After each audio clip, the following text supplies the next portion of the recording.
नमस्कार दोस्तों, आपका हमारे YouTube चैनल एसएससी टूरिज्म में बहुत बहुत स्वागत है। आज का हमारा टॉपिक है SSC MTS previous year question 2022 19 जुलाई 2022 को फर्स्ट शिफ्ट में जो जीएस का क्वेश्चन आया था उसे आज हम अच्छी तरीके से कवर करने वाले हैं। ठीक है, एकदम विधिवत तरीके से जितने भी रिलेटेड होंगे आपको बिल्कुल तरीके से कवर हो जाएंगे। ठीक है, तो आज हमारी क्लास कैसी है?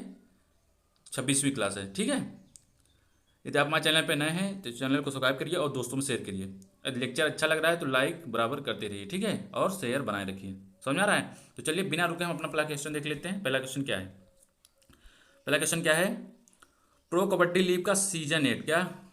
प्रो कबड्डी लीग का सीजन 8 किस टीम ने जीता था? प्रो कबड्डी लीग का सीजन 8 किस टीम ने जीता था? बताइए। पटना पायरेट्स, बेंगलुरु बुल्स, दबंग दिल्ली कैपिटल्स, यूपी योद्धा। तो देखिए, फाइनल किसने जीता था? तो जीता था दिल्ली, दबंग दिल्ली कैपिटल ने। किसने जीता?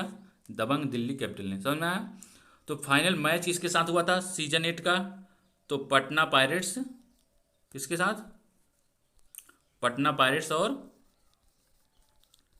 दिल्ली कैपिटल के साथ। समझ में आ गया? पटना पायरेट्स और दबंग दिल्ली कैपिटल के साथ। समझ में आ गया कि नहीं आ गया? दबंग दिल्ली कैपिटल के साथ। कोई दिक्कत आपको नहीं होनी चाहिए। समझ में आ गया नहीं? दिल्ली कैपिटल के साथ। तो इसमें जीता कौन? तो दिल्ली कैपिटल जीत गई। कौन जीती? दिल्ली कैपिटल। ठीक है, तो हमारा कौन सा ऑप्शन सही होने वाला है? हमारा तीसरा ऑप्शन सही होने वाला है। ठीक है, कोई दिक्कत आपको नहीं होना चाहिए। समझ में आ गया होगा? तो चलिए आगे देख लेते हैं। एक चीज़ और ध्यान रखिए, ये सीजन 8 और सीजन 9, इसका सीजन 9 भी हो गया है। क्या हो गया है? सीजन 9 भी हो चुका है। तो सीजन 9 किसने जीता है? सीजन 9 किसने जीता है? ये किसके किसके बीच हुआ था? तो ये जयपुर पिंक पैंथर के बीच। किसके? जयपुर पिंक पैंथर और पुनेरी पल्टन के साथ। किसके साथ? पिंक पैंथर और पुनेरी पल्टन। पुनेरी पल्टन। समझ में आ गया? ये कब हुआ? 2022 में। ठीक है, पुनेरी पल्टन। समझ में आ गया नहीं आ गया? पुनेरी पल्टन। तो इसमें जीता कौन? किसने जीता? तो किसने जीता? तो ये जीता जयपुर पिंक पैंथर ने। कितने अंक से जीता? तो 4 अंक से। कितने अंक से जीता?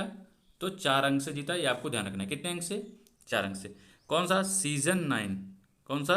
सीजन 9 पिंक पैंथर और पुनेरी पल्टन के बीच हुआ। जीता किसने? जयपुर पिंक पैंथर ने। कितने अंकों से? 4 अंकों से। ठीक है, आपको ध्यान रखना है, ये एग्जाम में आ सकता है। ठीक है, चलिए अगला देख लेते हैं। अगला क्वेश्चन क्या है? तेंदुलकर पद्धति भारत में किसके अनुमान के लिए आधारित है, संबंधित है? समझ रहे हैं? तो पहला, राष्ट्रीय आय, बेरोजगारी, जनसंख्या आकार, गरीबी। देखिए, सबसे पहले हम जान लेते हैं तेंदुलकर पद्धति है क्या। भाई आप लोग जानिएगा नहीं कि तेंदुलकर पद्धति है क्या? क्या जान लेते हैं? तेंदुलकर पद्धति है क्या? समझ आ रहा है कि नहीं आ रहा है? इससे जो भी आप क्वेश्चन अगर दोबारा बने तो आपको एकदम खत्म कर देना, बिल्कुल अच्छे तरीके से निपटा देना। ठीक है, तो ये क्या है? तेंदुलकर समिति। ये गरीबी के आकलन के लिए, क्या? गरीबी के आकलन के लिए बनाई गई थी। क्या? गरीबी के आकलन के लिए। कौन सी समिति? तेंदुलकर समिति। समझ में आ गया? समझ रहे हो? कोई दिक्कत आपको? और भारत में कितने परसेंट आबादी गरीब है? तो 21.9% आबादी क्या है? गरीबी में। क्या है? गरीबी है। ये आपको ध्यान रखना है। ठीक है, आप गरीब कब नहीं कहलाएंगे? समझ रहे हैं? समझ रहे हैं? जो उसका मानक बना हुआ है, क्या है मानक? शहर के लिए 1,000 रुपये, शहर के लिए 1,000 रुपये प्रति व्यक्ति प्रतिमाह। क्या? प्रति व्यक्ति प्रतिमाह होनी चाहिए। क्या होनी चाहिए? प्रति व्यक्ति प्रतिमाह होनी चाहिए, तभी समझिए बेरोजगार नहीं है। शहर के लिए। ये किसके लिए है? ये शहर के लिए है। और गांव के लिए कितना है? तो गांव के लिए है कितना? ये 816 रुपये। क्या? 816 रुपये प्रति व्यक्ति प्रतिमाह। समझ में आ गया? प्रति व्यक्ति प्रतिमाह। कोई दिक्कत आपको? प्रति व्यक्ति प्रतिमाह। समझ में आ रहा है? कोई दिक्कत आपको नहीं होनी चाहिए। ठीक है, समझ में आ गया नहीं आ गया? समझ में आ गया? चलिए आगे देख लेते हैं। राष्ट्रीय आय, ये देखिए, राष्ट्रीय आय। राष्ट्रीय आय कितने प्रकार की होती है? तो राष्ट्रीय आय 3 प्रकार की होती है। कौन कौन सी? उत्पाद विधि। कौन सी? उत्पाद विधि और आय विधि और व्यय विधि। और कौन? व्यय विधि। ठीक है, आपको ध्यान रखना है। क्या? ये चीज़ आपको ध्यान रखना है। क्या? व्यय विधि। समझ में आ गया? आपको कोई दिक्कत यहाँ से तो नहीं होना चाहिए। समझ में आ गया? ये आपको ठीक हो गया? समझ में आ गया? हो गया? बेरोजगारी। देखिए, बेरोजगारी किससे मापते हैं? बेरोजगारी दर। बेरोजगारी दर किससे मापते हैं? तो बेरोजगारी दर एक संस्था है। कौन सी? बेरोजगारी दर किससे मापते हैं? एक संस्था है, वो कौन सी संस्था है? एनएसएसओ। एनएसएसओ कौन सा? National sample survey organisation. क्या? National sample survey organisation. क्या? National sample survey organisation. क्या? ऑर्गेनाइजेशन। समझ गया? कोई दिक्कत आपको? राष्ट्रीय नमूना, नेशनल राष्ट्रीय सैंपल नमूना सर्वे समझ रहे? सर्वेक्षण और ऑर्गेनाइजेशन यानी संस्था। समझ आ गया? आपको कोई दिक्कत नहीं होने वाला। इससे जितने भी हमारे बन रहे थे क्वेश्चन, अब आज के बाद आपको नहीं भूलेंगे। ठीक है? सब हमने कवर कर दिया है। ठीक है, चलिए अगला देख लेते हैं। अगला क्वेश्चन क्या है? निम्नलिखित में से किस भारतीय त्यौहार में भगवान राम के हाथों राक्षस राजा रावण की मृत्यु का जश्न मनाया जाता है? तो ये तो सबको पता होना चाहिए। कौन सा राजा था? वो रावण था। और किस दिन मरा था ये? तो उसके उपलक्ष्य में क्या है? दशहरा मनाया जाता है। क्या? दशहरा मनाया जाता है। समझ आ गया? और दिवाली कब मनाई जाती है? जब राम, क्या, भगवान राम 14 वर्ष का वनवास करके जब अयोध्या लौटे थे, तब क्या मनाया जाता है? दिवाली मनाया जाता है। सभी घरों को दीप जलाए जाते हैं। समझ में आ गया? होली क्या कब मनाई जाती है? तो होलिका प्रहलाद, क्या, हिरण्यकश्यप जब बहुत अत्याचार कर दिया था, तो भगवान क्या किया था? क्या किया था? हिरण्यकश्यप ने क्या किया था? हिरण्यकश्यप ने अपने बेटे प्रहलाद को, किसको? अपने बेटे प्रहलाद को अपनी बहन, किसके साथ? क्योंकि होलिका उनकी बहन थी, कि हिरण्यकश्यप की बहन होलिका थी, उनको क्या था? वरदान था कि वो आग में नहीं जलेगी। समझे? लेकिन क्या होता है, उन्हें जो वरदान था वो गलत काम के लिए नहीं था। ठीक है? तो उन्होंने, प्रहलाद क्या हुआ, हंसते हुए निकल आते हैं और होलिका जल जाती हैं। ठीक है? इसी के उपलक्ष्य में हमारी होली मनाई जाती है। ठीक है? और नवरात्रि तो सब लोग जानते हैं कि यहाँ नौ दुर्गा, समझ रहे हैं, नवरात्रि में नौ दुर्गा की पूजा होती है। ठीक है? समझ में आ गया? आपको कोई दिक्कत नहीं होने वाला है यहाँ, ये आपको अच्छी तरीके से कवर हुआ हो। चलिए अगला क्वेश्चन देख लेते हैं। क्वेश्चन नंबर 4, निम्नलिखित में से किस राज्य के राज्य विधानमंडल में एक सदन है? क्या? राज्य के विधानमंडल में सिर्फ क्या है? एक सदन। पहले हम विधानमंडल के बारे में जान लेते हैं। विधानमंडल होता क्या है? विधानमंडल समझ में आया कि नहीं आया? विधानमंडल होता क्या है? आप लोग ध्यान से समझिए। विधानमंडल क्या है? दो सदनों से मिलकर बना होता है। क्या बना होता है? दो सदनों से मिलकर। एक हमारा होता है उच्च सदन और एक हमारा होता है निम्न सदन। क्या होता है? उच्च सदन, एक होता है निम्न सदन। समझ में आया कि नहीं है? कौन सा सदन? निम्न सदन। ठीक है? कौन सा सदन? निम्न सदन। उच्च सदन को क्या कहते हैं हम लोग? इसे कहते हैं विधान परिषद। क्या कहते हैं? विधान परिषद। समझ में आया?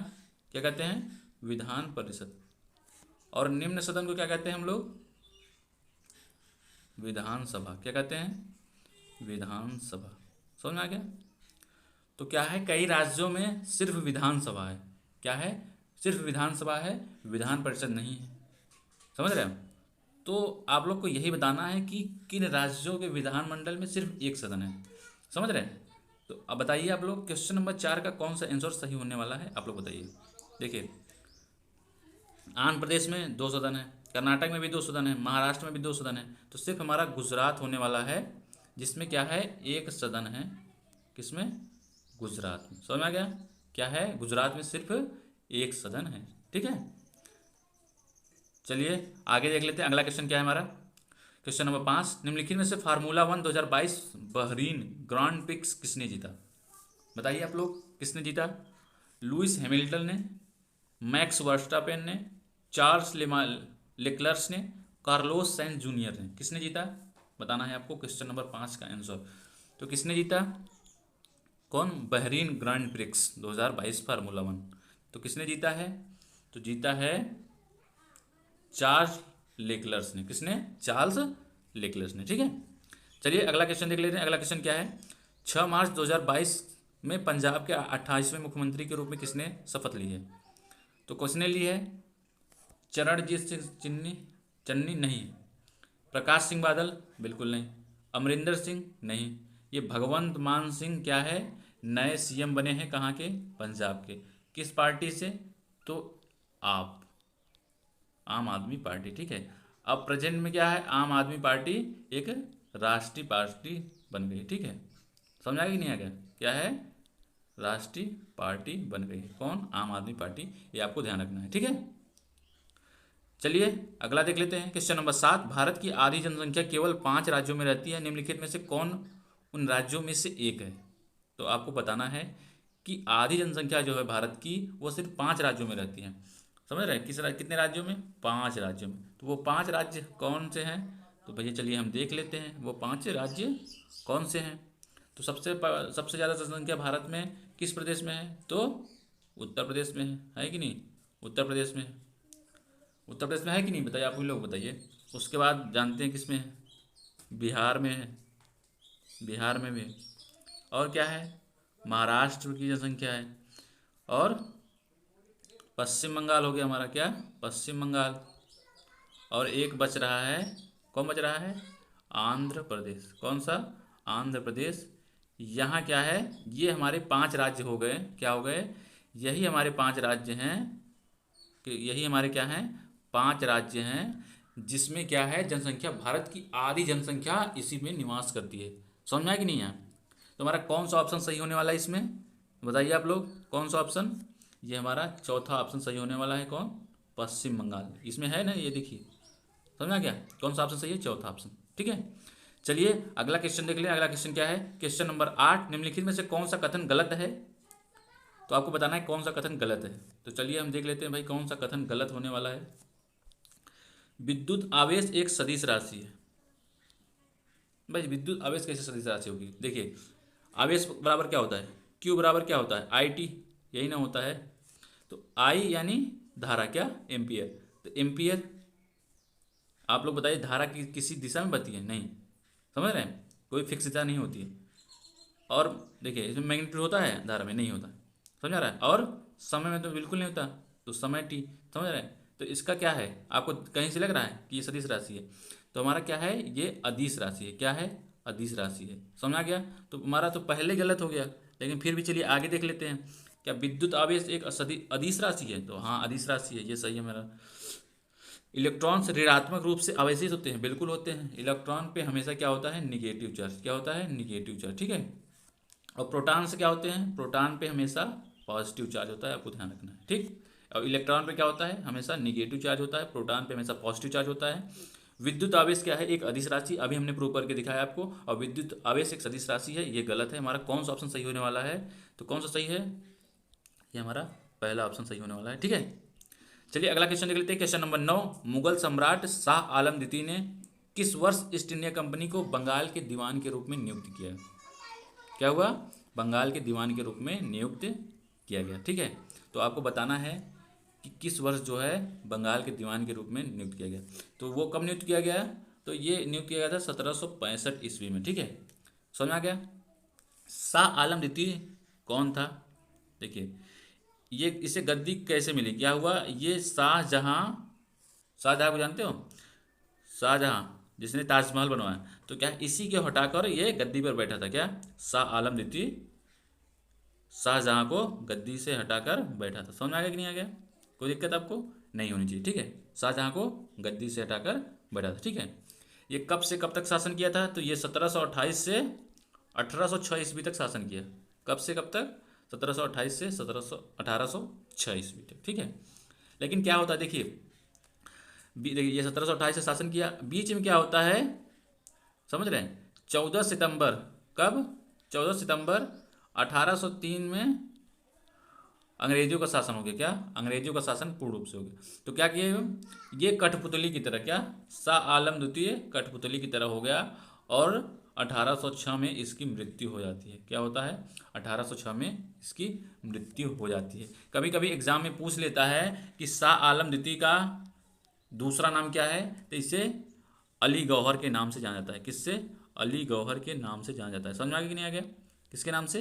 अली गौहर के, ठीक है। आपको ध्यान रखना है, ठीक। चलिए अगला क्वेश्चन देख लेते हैं। अगला क्वेश्चन क्या है हमारा? अमीबा किस प्रक्रिया के माध्यम से अपना भोजन प्राप्त करता है? तो किस प्रक्रिया के माध्यम से भोजन प्राप्त करता है? तो आप लोग पहले ध्यान दीजिए। देखिए, ये क्या करता है? एंडोसाइटोसिस। क्या? ये हमारा पहला ऑप्शन सही है। एंडोसाइटोसिस के माध्यम से ये भोजन प्राप्त करता है, ठीक है। समझ गया? चलिए हम ये जान लेते हैं प्रकाश संश्लेषण। आप लोग जानते हैं प्रकाश संश्लेषण क्या है? ये पौधे प्रकाश संश्लेषण की क्रिया द्वारा भोजन प्राप्त करते हैं। समझ आ गया? पौधे क्या है? प्रकाश संश्लेषण की क्रिया द्वारा भोजन प्राप्त करते हैं। समझ आ गया? और एक्सोटाइसोसिस क्या है? एक्सोटाइसोसिस ये क्या है? ये एक कोशिका झिल्ली होती है। क्या होती है? एक कोशिका झिल्ली होती है। समझ में आ गया? क्या होती है? कोशिका झिल्ली। समझ में आ रहा है कि नहीं आ रहा? ये एक कोशिका झिल्ली होती है जो क्या करते हैं? प्रोटीन लिपिड को मिलाने का काम करती है। क्या करती है? एक समझिए कि ये परिवहन का काम करती है। समझ रहे? परिवहन, परिवहन मतलब समझ रहे हो? ट्रांसपोर्टेशन, परिवहन का काम करती है। क्या करती है? परिवहन का काम। जैसे प्रोटीन और जो लिपिड होते हैं उनको क्या करती है? मिलाने का काम करती है। क्या करती है? प्रोटीन और लिपिड को मिलाने का काम करती है। समझ आ गया? प्रोटीन और लिपिड्स को मिलाने का काम करती है कौन? एक्सोसाइटोसिस।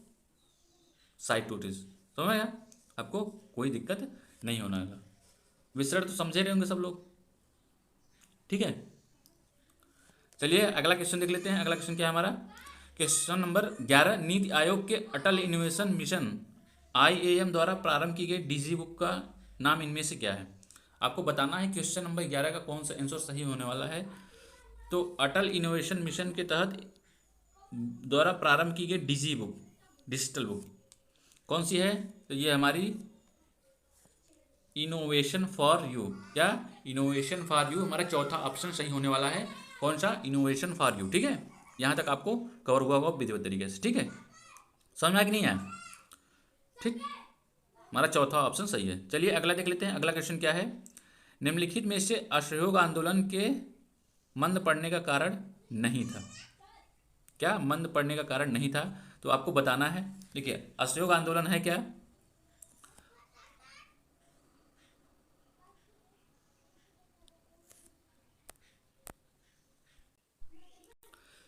चलिए अगला क्वेश्चन देख लेते हैं। अगला क्वेश्चन क्या है हमारा?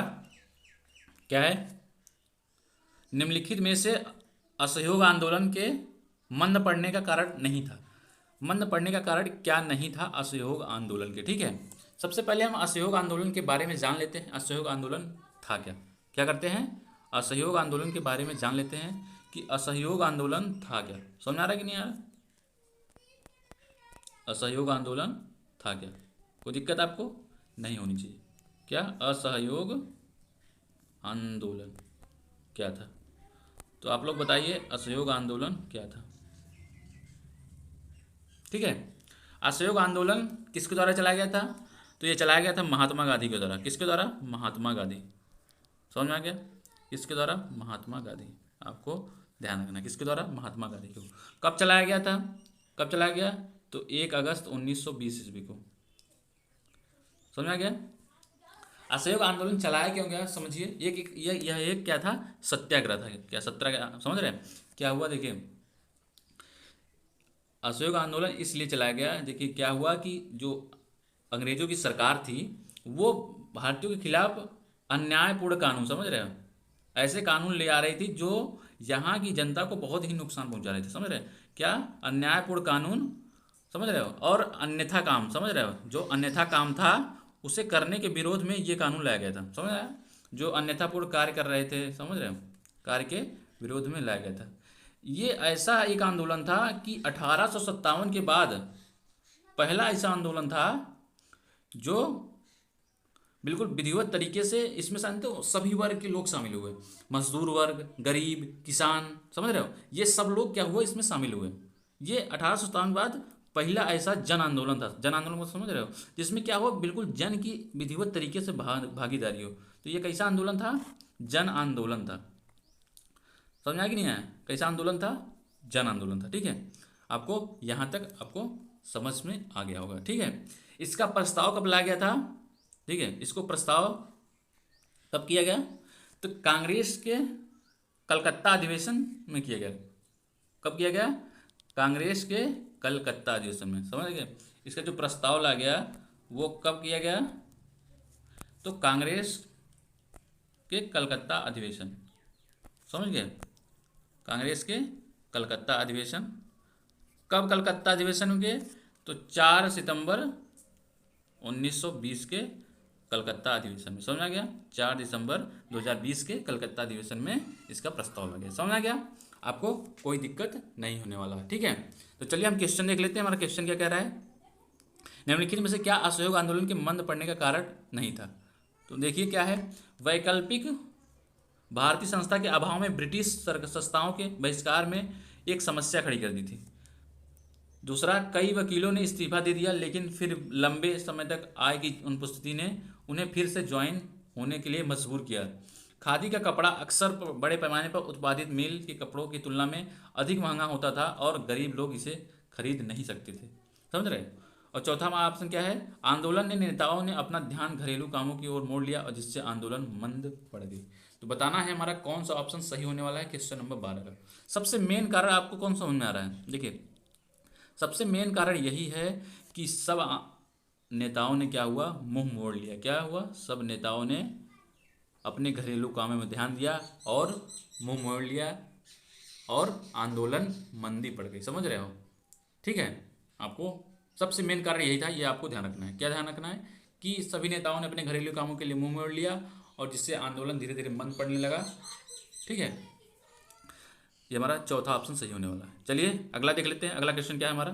क्वेश्चन नंबर 13, सत्रिया नृत्य कहाँ के मठों से विकसित हुआ? क्या सत्रिया नृत्य जो था वो कहाँ के मठों से विकसित हुआ? समझ में आया कि नहीं आया? कहाँ के मठों से विकसित हुआ आपको बताना है। बताइए आप लोग, कहाँ के मठों से विकसित हुआ?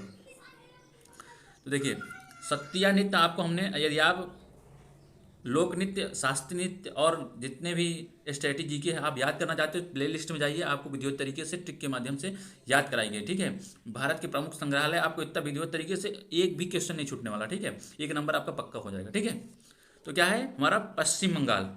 देखिए कौन सा ऑप्शन सही होने वाला है? देखिए, सत्याग्रह कहाँ का है? पश्चिम बंगाल का, त्रिपुरा का, असम का, लद्दाख का। तो हम लोग आपको बताए थे कि असम का जो है नृत्य वो सत्रिया नृत्य होता है। ठीक है, और कहाँ के मठों से विकसित हुआ? ये असम के मठों से विकसित हुआ। समझ आ गया कि नहीं आ गया? ठीक, पश्चिम बंगाल का कौन सा लोक नृत्य है? बताइए, पश्चिम बंगाल का कौन सा लोक नृत्य है? तो गंभीरा लोक नृत्य पश्चिम बंगाल का है। कौन सा? गंभीरा लोक नृत्य पश्चिम बंगाल का है, ये आपको ध्यान रखना है। ठीक, और त्रिपुरा का कौन सा लोक नृत्य है? तो त्रिपुरा का लोक नृत्य होजगिरी। कौन सा? होजगिरी। समझ में आया कि नहीं आया? होजगिरी त्रिपुरा का लोक नृत्य। सत्रिया तो हम देख लिए असम का है। और लद्दाख का कौन सा लोक नृत्य है? तो सुंडोल। क्या कौन सा लोक नृत्य है? सुंडोल। ठीक, आपको ध्यान रखना है ये तीनों। ठीक है, आपको अच्छे तरीके से कवर हुआ होगा। चलिए अगला देख लेते हैं। अगला क्वेश्चन क्या है? उस्ताद बिस्मिल्लाह खां किस वाद्य यंत्र से संबंधित है? क्या उस्ताद बिस्मिल्लाह खां किस वाद्य यंत्र से संबंधित है? तो आपको बताना है उस्ताद बिस्मिल्लाह खां किस वाद्य यंत्र से संबंधित है। पहला, गिटार, संतूर, सितार, शहनाई। 14 नंबर क्वेश्चन का कौन सा ऑप्शन सही होने वाला है? तो उस्ताद बिस्मिल्लाह खां किससे संबंधित थे? तो ये शहनाई से संबंधित है। किससे? शहनाई से संबंधित है। समझ आ गया? आप लोग बता दीजिए। गिटार से, संतूर से कौन? ये संतूर तो आपको बताए थे हमने। शिव के संत क्या करते हैं? भजन करते हैं। तो शिव के संत यानी शिव कुमार शर्मा, इनके जो फेमस नाम है शिव कुमार शर्मा और भजन सुपारी। कौन? भजन सुपारी। ठीक है, आपको ध्यान रखना है ये दो नाम किसके लिए? संतूर के लिए, शिव कुमार शर्मा और भजन सुपारी। समझ में आ गया? और सितार के लिए एक आध नाम आप बताइए। सितार के लिए एक नाम बताइए। तो कौन थे? रविशंकर। क्या? रविशंकर। समझ आ गया? रविशंकर हो गए। एक फेमस नाम आपको बता देते हैं। कौन? जाकिर हुसैन। कौन? जाकिर हुसैन। कुछ याद है? जाकिर हुसैन सितार से संबंधित है। ठीक है, आपको ध्यान रखना है। ठीक, विलायत खां हो गए। कौन? विलायत खां हो गए। कौन? विलायत खां। ये किससे संबंधित थे? ये हमारे संबंधित थे सितार से। ठीक है, आपको ध्यान रखना है। ठीक, कोई दिक्कत आपको? एक चीज़ और आपको ध्यान रखना है, रविशंकर की एक आत्मकथा थी। क्या? एक आत्मकथा थी, माई लाइफ माई म्यूजिक। क्या? इनकी एक आत्मकथा थी। किसकी? रविशंकर की, माई लाइफ माई म्यूजिक। आपको ध्यान रखना है। समझ आया? कौन सी आत्मकथा? My life my music. समझ गए? रविशंकर को भारत रत्न से भी सम्मानित किया गया था। कब? 1999 ईस्वी में इन्हें भारत रत्न से, और इन्हें पद्म भूषण भी मिला है। क्या? पद्म भूषण भी मिला है और पद्म विभूषण। क्या?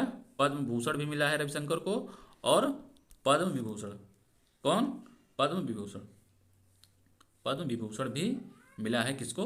रविशंकर को। आपको ध्यान रखना है, ठीक है, आपको ध्यान रखना है। ये आपको अच्छी तरीके से समझ में आया होगा, ठीक है। कोई दिक्कत आपको हो तो तुरंत कमेंट करिए, आपको अच्छी तरीके से कवर कराया जाएगा, ठीक है। कोई दिक्कत नहीं होनी चाहिए हमारी तरफ से, ठीक है, ठीक है। आपको और एक चीज़ ध्यान रखना है, बिस्मिल्लाह खां को भारत रत्न मिला है। क्या है? बिस्मिल्लाह खां को भी भारत रत्न मिला है। भारत रत्न इन्हें कब मिला था? आप लोग बताइए, इन्हें कब मिला भारत रत्न? तो इन्हें मिला था, कब मिला? 2001 ईस्वी में। समझना क्या? 2001 ईस्वी में।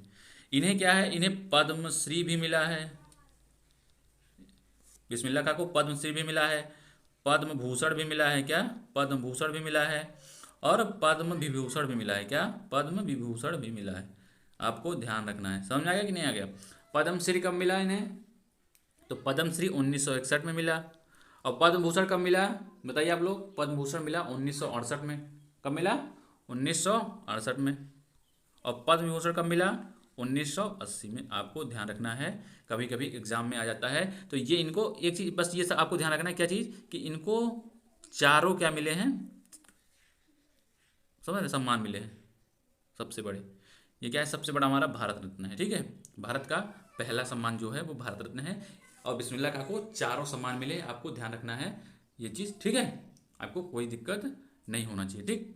कोई दिक्कत हो तो आप तुरंत कमेंट करिए, आपको वीडियो तरीके से समझा जाए, ठीक। चलिए अगला क्वेश्चन देख लेते हैं। हमारा अगला क्वेश्चन क्या है?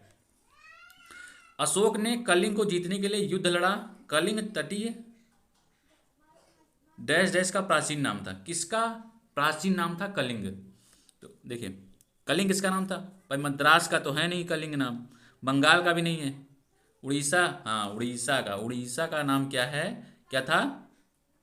क्या था?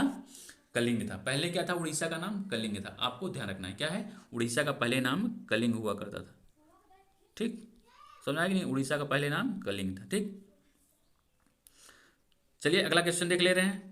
क्वेश्चन नंबर 16, इनमें से किस प्रसिद्ध राष्ट्रकूट शासक ने एलोरा में शैलकृत कैलाश मंदिर का निर्माण करवाया था? किसने करवाया था? भोज ने, राष्ट्रकूट राजा कृष्ण प्रथम, गोविंद तिथि, जयचंद। किसने करवाया?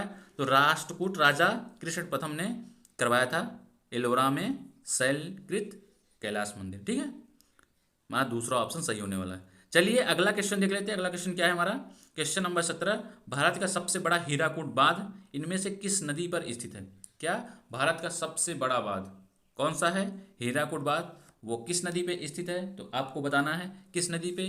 तो ये हमारा महानदी पर स्थित है। किस नदी पे? महानदी पर स्थित है, ठीक है। हमारा चौथा ऑप्शन सही होने वाला। चलिए अगला क्वेश्चन देख लेते हैं। क्वेश्चन नंबर 18, ठीक है। क्या है? सतलुज और काली नदियों के बीच के हिमालय को हिस्से के रूप में जाना जाता है। तो किस नाम से जाना जाता है सतलुज और काली नदियों के बीच में, ठीक है। ये हिमालय को किस नाम से जाना जाता है? तो हम जान लेते हैं। देखिए, तो हिमालय को कितने भागों में बांटा गया है? कितने प्रकार से विभाजित किया गया है? तो 4 प्रकार से किया गया कि नहीं किया? किससे? उसके चोटी के हिसाब से। समझ रहे हो किस प्रकार से स्थित है? तो समझ रहे हैं। तो सबसे पहला जो ऊपर वाला है इसे क्या कहते हैं हम लोग? ट्रांस हिमालय। क्या कहते हैं? ट्रांस हिमालय। समझ में आ गया। उसके नीचे वाला क्या है हमारा? वृहद हिमालय। क्या? उसके नीचे वाला हमारा वृहद हिमालय हो गया। उसके नीचे वाला हमारा क्या हो गया? उसके नीचे वाला मध्य हिमालय। क्या? उसके नीचे वाला हमारा मध्य हिमालय हो गया। और इसके नीचे वाला हमारा शिवालिक श्रेणी। कौन सी? शिवालिक श्रेणी। कौन सी? शिवालिक श्रेणी, ठीक है। ये तो हमारा क्या हो गया? पर्वतीय विभाजन हो गया। अब क्या करते हैं हम? नदियाँ, ठीक है। नदियाँ जिस प्रकार से आती हैं उसी प्रकार से हम लोग विभाजित करते हैं। तो कितने प्रकार से? देखिए, हम क्या करते हैं? 4 प्रकार से विभाजित कर देते हैं। क्या करते हैं? 4 प्रकार से विभाजित कर देते हैं। कितने? 4 प्रकार से। समझ में आ रहा है? कितने प्रकार से? 4 प्रकार से। कोई दिक्कत आपको नहीं होना चाहिए, ठीक है। ये रब कर दे रहे हैं हम, आपको कोई दिक्कत नहीं होना चाहिए, ठीक है। समझ में आ रहा है कि नहीं आ रहा है? देखिए आगे देख लेते हैं हम लोग। ये देखिए, ठीक। ये देखिए हम कितने भागों में विभाजित कर दिए? 4। तो ये देखिए, सबसे पहले ये वाली कौन सी नदी है हमारी? ये वाली हमारी कौन सी नदी है? तो ये वाली हमारी हो गई सिंधु नदी। नदियों के आधार पर हिमालय को कितने भागों में बांट दिए हम लोग? 4 भागों में, ठीक है। ये हमारी सिंधु नदी हो गई। ये दूसरी नदी कौन सी हो गई हमारी, कौन सी दूसरी नदी, ये हमारी हो गई सतलज नदी। कौन सी, सतलज नदी। इसे मैप में आप बिल्कुल अच्छी तरीके से पढ़ पाएंगे, ठीक है। इसमें थोड़ा सा हम ऐसे बता दे रहे हैं रफली, आपको मैप जो क्लास चल रही है उसमें विद्युत तरीके से आपको समझाया जाएगा, ठीक है। सतलज, उसके जस्ट बगल में कौन सी नदी है, तो ये हमारी हो गई काली नदी। कौन सी, काली नदी, ठीक। और इसके बगल वाली ये वाली कौन सी नदी हो गई, ऊपर देखिए कौन सी नदी हो गई, ये हमारी तिस्ता नदी हो गई। कौन सी, तिस्ता हो गई, तिस्ता। उसके बगल में ये वाली कौन सी नदी हो गई, ये हमारी दिहांग नदी हो गई। कौन सी, दिहांग, ठीक है। आपको समझ में आ गया होगा। देखिए तो कितने भागों में हमने बताया, हिमालय को हमने 4 भागों में बांटा है। कितने भागों में, 4 भागों में बांटा है। समझ में आ कि नहीं आया। देखिए ये हमारा क्या हो गया, देखिए ये हमारा पहला हो गया, ये दूसरा हो गया, ये तीसरा हो गया, ये चौथा हो गया। समझ में आ कि नहीं आया, आपको कोई दिक्कत नहीं होना, ठीक है। तो पहले हिमालय को हम क्या कहते हैं, देखिए सिंधु और सतलज बीच, क्या, सिंधु और सतलज के बीच। चलिए इसे थोड़ा बड़ा करके अभी हम देख ले रहे हैं, ठीक है। बड़ा करके थोड़ा देखते हैं अगले पेज, अगले स्लाइड में। समझ में आ गया। चलिए इसे थोड़ा सा हम क्या करते हैं, अगले स्लाइड में देख लेते हैं क्या है, बड़ा करके। समझ में आ कि नहीं आया, ठीक है। कोई दिक्कत आपको नहीं होनी चाहिए, ठीक है। हमने क्या किया था, देखिए ये हमने 4 भागों में विभाजित किया था। किसको, हिमालय को। किसके आधार पर, पर्वत श्रेणी के आधार पर, ठीक है। कितने भागों में, 4 भागों में। तो पहला हमारा क्या था, क्या था हमारा, ट्रांस हिमालय, यही ना था, ट्रांस हिमालय हो गया। दूसरा हमारा बृहद हिमालय हो गया। समझ में आया, कौन सा हिमालय, बृहद हिमालय। तीसरा हमारा क्या हो गया, मध्य हिमालय। ये हमारा क्या हो गया, ये हमारा शिवालिक श्रेणी हो गई। यही ना हुआ था। चलिए आगे अब हम बता रहे हैं, ठीक है। और देखिए ये इसको हमने कितने भागों में बांट दिया था। ये हमारा क्या, कौन सी नदी थी, सिंधु। ये कौन सी नदी थी हमारी, ये कौन सी नदी थी, सतलज। और ये कौन सी नदी थी, काली। और ये कौन सी नदी थी, तिस्ता। ये कौन सी नदी, दिहांग, ठीक है। समझ में आ गया होगा आपको। तो चलिए हम देख लेते हैं, देखें ये हमारी कौन सी नदी है, ये हमारी सिंधु नदी। कोई दिक्कत, सिंधु नदी। ये कौन सी नदी है हमारा, कौन सी नदी, सतलज, सतलज। समझ में आया। ये कौन सी हमारी, ये काली नदी हो गई। ये कौन सी नदी हो गई, ये तिस्ता हो गई। ये कौन सी हो गई, दिहांग हो गई। समझ में आ रहा है कि नहीं आ रहा, कौन सी नदी, दिहांग हो गई। समझ में आया। तो सिंधु और सतलज के बीच का स्थान, ये वाला स्थान क्या है हमारा, ये वाला स्थान, कौन वाला स्थान, ये देख रहे हैं, ये वाला स्थान, ये वाला स्थान, ये कौन सी कहलाएगा, कौन सा हिमालय, कौन सा हिमालय, तो ये हमारा कहलाता है पंजाब हिमालय। कौन सा, पंजाब हिमालय। क्या, पी से पंजाब हिमालय। कौन सा हिमालय कहलाएगा, पंजाब हिमालय। समझ में आ रहा है कि नहीं आ रहा है, पंजाब हिमालय आपको ध्यान रखना है। और हमारा ये वाला कौन सा कहलाएगा, ये वाला कौन सा हिमालय, ये वाला कौन सा हिमालय कहलाएगा, बताइए आप लोग। तो ये हमारा कहलाता है कुमायूं हिमालय। कौन सा, कुमायूं हिमालय। कौन सा हिमालय, कुमायूं हिमालय, ठीक है। और ये वाला हमारा कौन सा कहलाएगा, ये वाला, तो ये हमारा हमारा कहलाता है नेपाल हिमालय। कौन सा, नेपाल हिमालय, ठीक है। और ये वाला हमारा कौन सा कहलाता है, ये हमारा कहलाता है असम हिमालय, ठीक है। हम थोड़ा मैप ऐड नहीं कर पाए तो आपको मैप में बिल्कुल विधिवत तरीके से बताते हैं, ठीक है। समझ आ गया नहीं आ गया। ये वाला हमारा कैसा कहलाता है, असम हिमालय। तो नदियों के आधार पर कितने भागों में बांटा गया हिमालय को, 4 प्रकार से। समझ में आ गया, कितने प्रकार से, 4 प्रकार से, ठीक। अब चलिए हम क्वेश्चन देख लेते हैं। हमारा क्वेश्चन क्या था, बताइए। सतलज और काली नदियों के बीच के स्थित हिमालय को क्या कहते हैं, तो अभी हमने पढ़ा है क्या, सतलज और काली नदियों के बीच के हिमालय को कुमायूं हिमालय, अभी हमने पढ़ा है। कोई दिक्कत आपको नहीं होना चाहिए। कौन सा, दूसरा ऑप्शन सही होने वाला है, कोई दिक्कत आपको नहीं होने वाली, ठीक है। चलिए अगला क्वेश्चन देख लेते हैं। अगला क्वेश्चन क्या है, ट्रेन टू पाकिस्तान पुस्तक के लेखक कौन है, कौन, ट्रेन टू पाकिस्तान, शशि थरूर, खुशवंत सिंह, अमिताभ घोष, मुल्क राज आनंद। तो हमारा दूसरा ऑप्शन सही होने वाला है, कौन सा, खुशवंत सिंह ने लिखा है, ठीक है।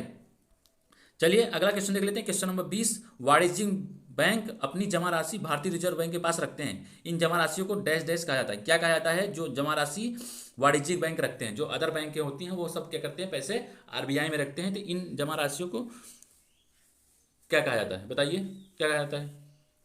हमारा क्वेश्चन नंबर 20 का कौन सा आंसर सही होने वाला है, आपको बताना है। तो क्या कहा जाता है, ये आरक्षित निधियां, क्या, पहला ऑप्शन सही होने वाला है। ये क्या कहलाती हैं, आरक्षित निधियां कहलाती है, ठीक है।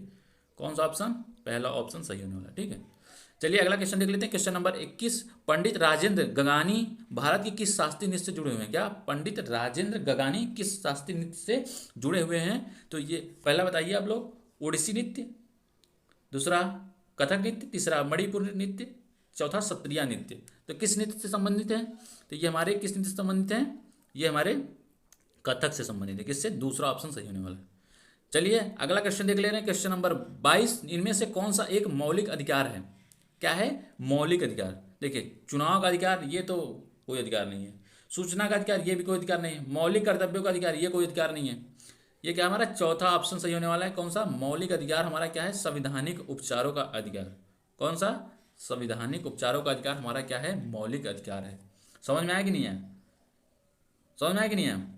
संवैधानिक उपचारों का अधिकार किस आर्टिकल में है? तो ये आर्टिकल 32 में है। समझ में आ गया? कोई दिक्कत आपको नहीं होनी चाहिए, ठीक है। इससे क्या करते हैं? संवैधानिक उपचारों के अधिकार में कितने तरीकों से हम बांट देते हैं? 5 तरीकों से। कौन कौन से वो तरीके? क्या कहते हैं? पहला बंदी प्रत्यक्षीकरण। क्या होता है? क्या होता है? बंदी प्रत्यक्षीकरण। कौन सा? बंदी प्रत्यक्षीकरण, ठीक है। कौन सा?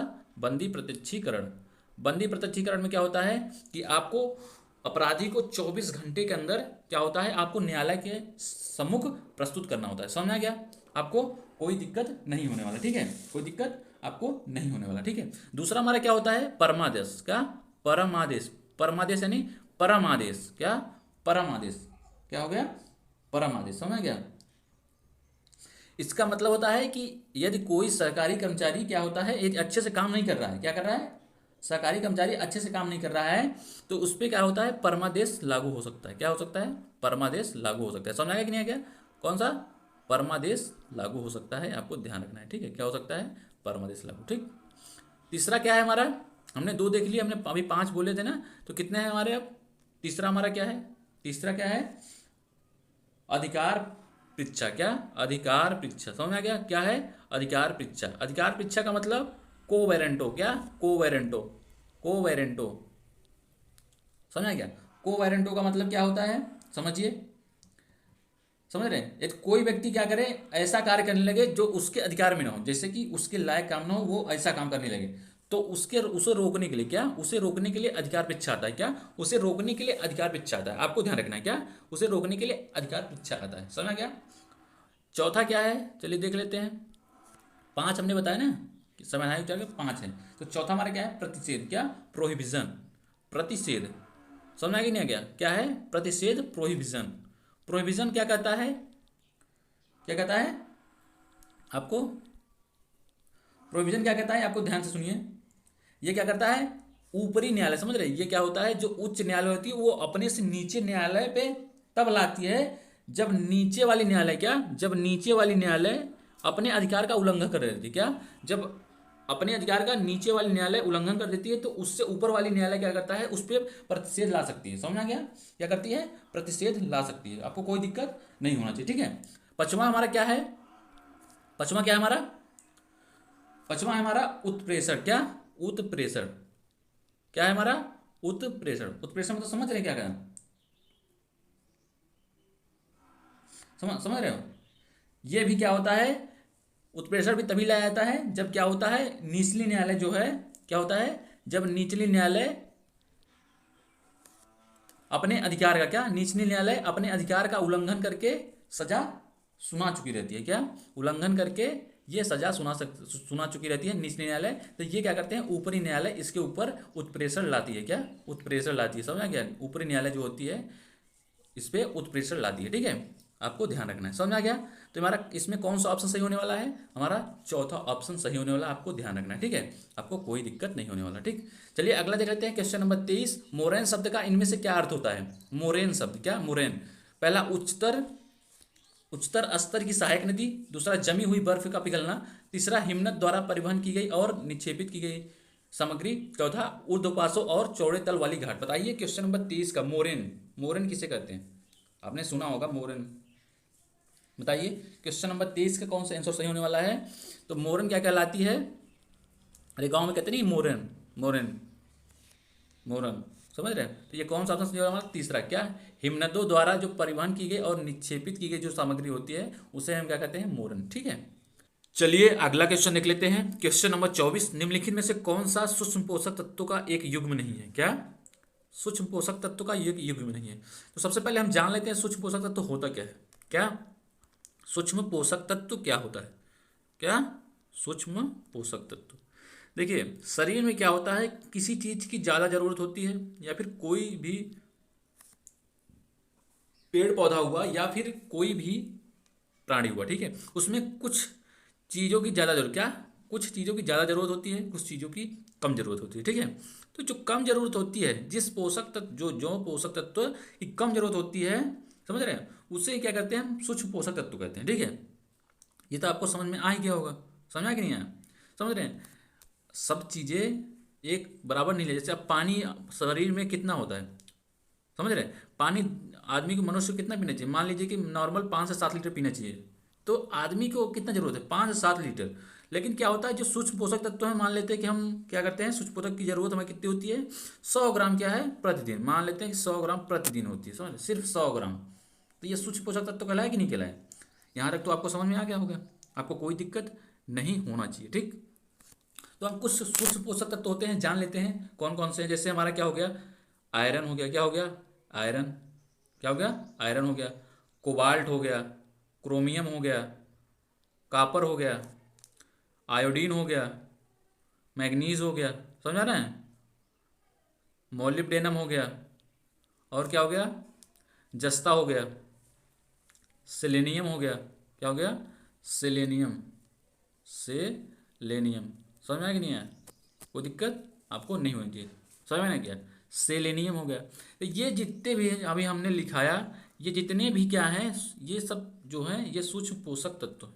क्या हैं, सूक्ष्म पोषक तत्व हैं, समझ आ गया।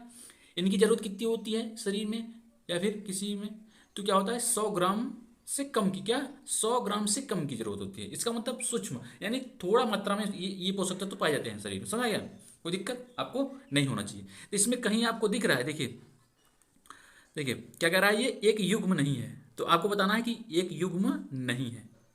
देखिए आयोडीन और खनिज, ये तो युग्म हो गया, ये है सूक्ष्म पोषक तत्व। खनिज और आयरन, क्या, खनिज और आयरन, ये भी सूक्ष्म पोषक तत्व है। कैल्शियम और वसा, कैल्शियम और वसा कहीं दिखा आपको, कैल्शियम और वसा कहीं दिखा नहीं, वसा तो शरीर में बहुत पाया जाता है, समझ रहे हैं। आपको फैट नहीं है, फैट बहुत ज़्यादा है, फैट हम खाते भी हैं बराबर डेली, ठीक है, समझ में आया कि नहीं आ गया। तो हमारा कौन सा ऑप्शन सही होने वाला है, कौन सा ऑप्शन, ये हमारा तीसरा ऑप्शन सही होने वाला है, आपको ध्यान रखना है, समझ आ गया, तीसरा ऑप्शन सही होने वाला है कि कैल्शियम और वसा। और देखिए आयोडीन, देखिए इसमें जितने भी हमने आपको ये जो लिखाया है, क्या, ये जो लिखाया हमने, ये सब सूक्ष्म पोषक तत्व है। आपको ये ऑप्शन में कहीं ये चीज़ ना दिखे, समझ लेना कि वही है हमारा सूक्ष्म पोषक तत्व। जिसमें नहीं दिख रहा है, किस में नहीं दिख रहा है, तो देखिए इसी में नहीं दिख रहा है ना, इसी में नहीं दिख रहा है कि नहीं, बताइए, यही इसी में नहीं दिख रहा है ना, कैल्शियम और वसा सूक्ष्म पोषक तत्व दिख रहा है इसमें, देखिए इसमें दिख रहा है कहीं, ये इसमें सूक्ष्म पोषक तत्व दिख रहा है, कैल्शियम और वसा क्या है, हमारे सूक्ष्म पोषक तत्व नहीं है। आपको ध्यान रखना है कौन सा ऑप्शन सही होने वाला है, तीसरा ऑप्शन सही होने वाला है, ठीक है। चलिए अगला क्वेश्चन देख लेते हैं। अगला क्वेश्चन क्या है हमारा, क्वेश्चन नंबर 25, उत्तरी भारत में मंदिर वास्तुकला की लोकप्रिय शैली क्या है, समझ में आ गया। तो कौन सी शैली है हमारी, द्रविड़ शैली, पंचायतन शैली, शिकारा शैली, नागर शैली। तो हमारा कौन सा ऑप्शन सही होने वाला है, हमारा चौथा ऑप्शन सही होने वाला है, कौन सा, चौथा, जो उत्तरी भारत में मंदिर की वास्तुकला है वो लोकप्रिय शैली क्या है, नागर शैली, क्या है, नागर शैली, समझ में आ गया। तो कौन सा ऑप्शन सही होने वाला है, चौथा ऑप्शन सही होने वाला है, ठीक है। चलिए दोस्तों आज के लिए बस इतना ही, फिर मिलते हैं नेक्स्ट लेक्चर में। आपको ये लेक्चर बहुत ही पसंद आया होगा, हम आशा कर रहे हैं आपको जितने भी बेहतरीन हो सकता है बेहतरीन कंटेंट दिया जाएगा, ये मेरा वादा है, ठीक है। आपको फ्री ऑफ कॉस्ट बेहतरीन कंटेंट दिया जाएगा, ठीक है। चलिए आज के लिए बस इतना ही। यदि आप हमारे चैनल पर नए हैं तो चैनल को सब्सक्राइब करिए और दोस्तों में शेयर करिए, और लेक्चर अच्छा लग रहा है तो लाइक करना बिल्कुल नहीं भूलिएगा, आपको ध्यान रखना है, ठीक है। आज के लिए इतना ही, बाय बाय, जय हिंद।